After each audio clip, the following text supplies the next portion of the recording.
Let's get back to it. Honor. He did it. There's a total of 28 times where he does something like that. Literally, he says, "Do you remember explaining that that what you were referring to is at the hospital, that the police were telling us to lie, put thug in it when you talked to Detective Lewis?" Okay, but that's... So when he says, "Do you remember a thing that there's no evidence took place," he is asserting that, one, it took place, and then asking the witness improperly in front of the jury. Did he ever talk to Detective Lewis? No, that's just what I'm telling you, Your Honor. And then Mr. Steele gets here and says to you all this stuff and still never shows you anything to suggest that Adrian Bean talked to Detective Lewis. Okay. Mr. Steele, you want to respond to that? Because that's critical to me. I mean, it's critical in the sense that if there was no conversation between the two of them, then that would assume facts not in evidence. Hold on, I'm asking Mr. Steele a question now. Just hold on, Ms. Love. Okay. Your Honor, on the recording that you just heard at the beginning, the first couple of minutes, and I don't have the time in front of me, it was not shown on the screen. Mr. Bean said when he spoke with the detectives or the authorities, whatever his words are, at the hospital. That's what he says. Okay, but here's her beef. If you'd have said, "Who'd you talk to?" And he said, "I talked to the detective." Well, was it Detective Lewis? Was it Detective Quinn? Was it Detective whoever? What I think that the question assumes is that he did in fact talk to Detective Lewis, and he didn't. I don't know if that's true. Well, I'm not conceding that. Well, I'm going to tell you that I haven't heard anything that would indicate that's truth. Yeah, well, That you have a good faith basis to ask that. You haven't heard anything of who he spoke with. That's my point. That's the point. But you all can't. But you two, neither one of you can proffer that. Judge. It's not proper, Mr. Steele. No. Listen. It's not. It would be a violation before me for you to put that in front of this jury. You're not letting me finish.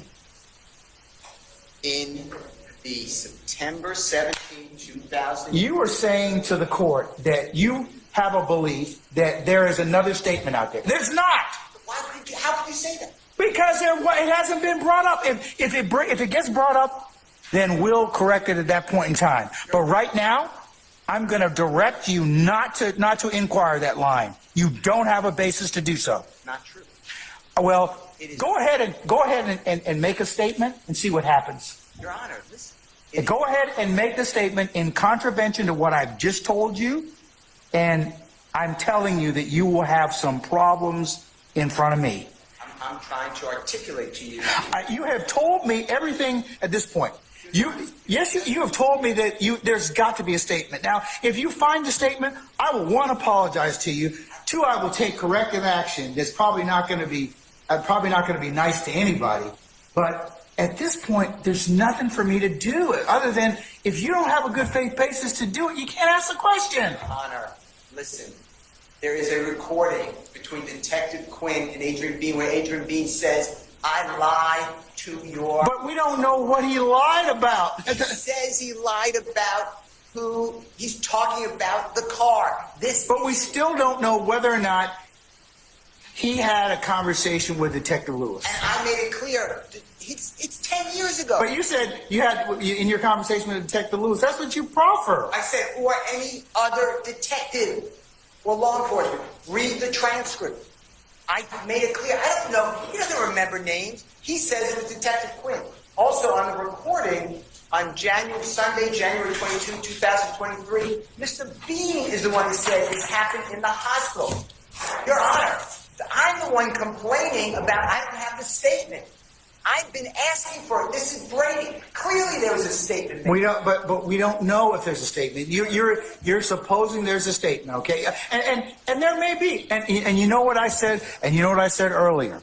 I said if there is Brady that's not disclosed, then that particular individual is going to have some problems with me. I told you that already. Or I have a lot of different remedies I can execute at that point in time. There has to be. That's why I gave you. But you can't intimate or otherwise cross over the line when you don't have the statement to back it up. Judge, I've been robbed of the statement. But we don't know where the statement is. If we find the statement or it comes up or in cross-examination, Quinn brings up and says, hey, I have a statement right here in my massive file. And if he does, then, of course, I will revisit this particular subject again. I'm saying it's been deleted. It's been destroyed. We don't know. You don't know. We don't know what happened. We don't know what happened. We had the same issue that happened earlier in this trial about a statement. We don't know whether or not it was the hack or whether or not it's intentional. Now, you can make whatever hay you want out of it. I mean, and the jury can decide for what they want to give it. But you cannot ask the question in its current form. You just can't. Your Honor, I'm not asking any questions, but you have to understand the following, please. 6 days later, Detective Quinn and Adrian Bean are on recording where Adrian Bean tells Detective Quinn, I lied. About what? I lied. About what? Who was driving the car? He gets cut off. Detective Quinn says, yeah, tell me about it. Where's that statement? That's what I've been asking for. But that doesn't still give you the latitude at this point in time to ask that question. Now, I told you, if we find out from Quinn, and I'm telling the state that if I find out that the statement exists, there's going to be a lot of unhappy people. Well, what if you don't find out it exists? I still am entitled to it. That's my whole point. Okay, but here's the thing. You've asked me for it. I've asked them. If it comes up later, or I find out it's sitting someplace that was in possession of the state, pursuant to case law and definition, then we'll have some problems. I understand, but you're asking where you have to find the statement for. I'm telling you the statement was made. It doesn't work that way, Mr. Steele. I'm sorry. It does work that way. No, it does not. Yes, it does. No, it doesn't. And you haven't presented any case law to tell me how to do that. And I'm telling you, as the judge presiding over this case, if you do that, it's misconduct. I'm not doing anything. I'm telling you right now. I don't know what you're telling me. I'm not. I am telling you, you have no good faith basis at this point in time to ask that question right now, or to intimate that. I didn't ask any question. You are listening to District Attorney Love. I'm ready to cross-examine. I'm going to play the recording you just heard. This gentleman tells me on recording that he was at the hospital speaking with law enforcement. I want that. It is backed up because on recording, 6 days after the crash into that side of the building, Your Honor, Detective Quinn and Mr. Bean are talking about the statement that Mr. Bean made prior. I don't have it. And when the court asked me, well, you got to find it, or if I find it, it wasn't given over. Then we'll have some problems. Then we'll have some issues. I have some issues now. I've been begging for it. The state's supposed to give this. Hold on, Mr. Okay, stop for a second. Ms. Love, have you inquired of Detective Quinn where this other statement may be? Judge, that's just it. Mr. Steele is literally manufacturing evidence. There is no other statement. I have asked whether or not there was a statement. I asked Tracy Lewis at the hospital. Let me be real clear, because he keeps conflating stuff. Adrian Bean never told Detective Quinn that he made a statement at the hospital. I have his transcript. Okay, but we don't know where he made the statement, and also he's lied. So we don't know what he lied about either. Your Honor, to be very clear, there's no statement. I have asked Detective Lewis. They can ask Detective Lewis. She never talked to him. Okay. Detective Quinn, who is the only person, it's not just police, the only person Adrian Bean asserts to Brian Steele in this recording that he gave us, this 10-minute recording, he said, I spoke to Detective Quinn. It's obvious that he didn't speak to Detective Quinn at the hospital, because the first time he met Detective Quinn was September 17th when he pulls him in for the interview. Literally. Mr. Steele is manufacturing something. So when the court is even asking me, okay, do you know where this statement is? Assuming that there's not a statement. There is no statement. There's no evidence. That's the problem with Mr. Steele asking questions the way that he asked them.